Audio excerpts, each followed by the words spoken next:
انہوں نے اللہ سے دعا کی رب ہب لی من الصالحین فبشرناہ بغلام حلیم، اے میرے پروردگار مجھے صالحین میں سے عطا کر، یعنی ایک بیٹا عطا کر دے۔ تو ہم نے ان کو ایک بردبار لڑکے کی خوشخبری دی، اور اس سے مراد اسماعیل علیہ السلام ہے۔ اگلی آیت سے ہی پتہ چل رہا ہے، دیکھیے فلما بلغ معه السعي قال يا بني إني أرى في المنام أني أذبحك فانظر ماذا ترى قال يا أبت افعل ما تؤمر ستجدني إن شاء الله من الصابرين۔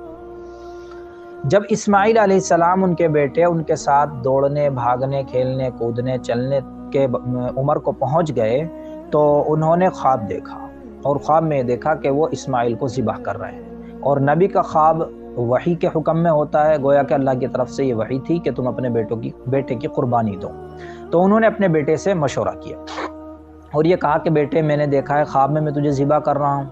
انہیں پتا ہوگا یا انہوں نے بتایا کہ نبی کا خواب تو وحی ہوتا ہے، مجھے حکم دیا جا رہا ہے۔ تو بیٹے نے کہا کہ اب آپ فافعل ما تؤمر، کہ جو آپ کو حکم دیا جا رہا ہے آپ کر گزریے اسے، آپ کریے آپ اسے، ستجدنی انشاءاللہ من الصابرین، آپ مجھے صبر کرنے والوں میں پائیں گے اگر اللہ نے چاہا تو۔ یہ ان کے بیٹے نے جواب دیا۔ دیکھیے فلما بلغ معه السعی، لہذا جب وہ بیٹا ان کے ساتھ دوڑنے کی عمر تک پہنچ گیا، چلنے پھرنے لگا، قال یا بنیا، تو انہوں نے کہا اے میرے بیٹے، انی ارا فی المنام، کہ میں نے خواب میں دیکھا ہے، انی اذبحک، میں تمہیں ذبح کر رہا ہوں، فانظر ماذا ترى، تو اب تم دیکھو، سوچ کر بتاؤ، ماذا ترى، تمہاری کیا رائے ہے۔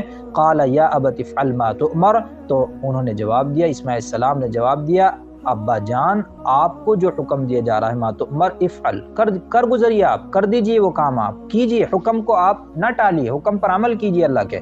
ستجدنی انشاءاللہ من الصابرین، ان قریب انشاءاللہ آپ مجھے صبر کرنے والوں میں سے پائیں گے۔ فلما اسلم وتلہ للجبین، اب کیا ہوا وہ پورا واقعہ تفصیل سے بیان کرنے کا موقع نہیں ہے، خلاصہ بیان ہو رہا ہے۔ تو پھر وہ اپنے بیٹے کو لے کے چلے، شیطان نے ان کو ورگلایا، ان کی بیوی کے پاس بھی آیا اور اسماعیل السلام کو بھی ورگلایا، بہت لمبا ایک واقعہ ہے۔ بہرحال وہ اس مقام پر پہنچے اور انہوں نے جو ہے اپنے بیٹے کو جو ہے منہ کے بل زمین پر لٹایا تاکہ ان کو نہ دیکھ سکیں، اور ان کے اوپر چھری پھیرنی چاہیے، انہیں قربان کرنا چاہا۔ تو اللہ تعالیٰ نے دیکھ لیا، امتحان میں وہ کامیاب ہو گئے کہ دونوں باپ بیٹے فرما بردار نکلے، دونوں نے اللہ کے حکم کے سامنے سر جھکا دیا۔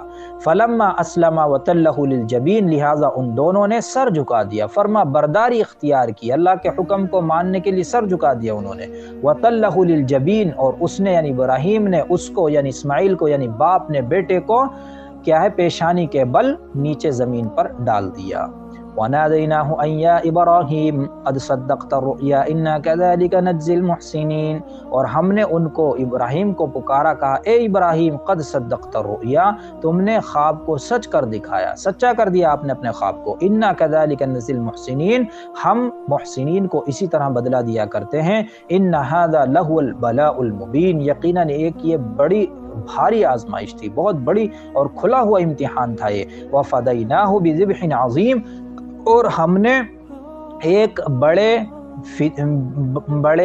ذبیحے کے ذریعے، یعنی دمبے کے ذریعے، بڑے ذبیحے کے ذریعے ان کا فدیہ دے کر چھڑا لیا، یعنی اسماعیل کو چھڑا لیا۔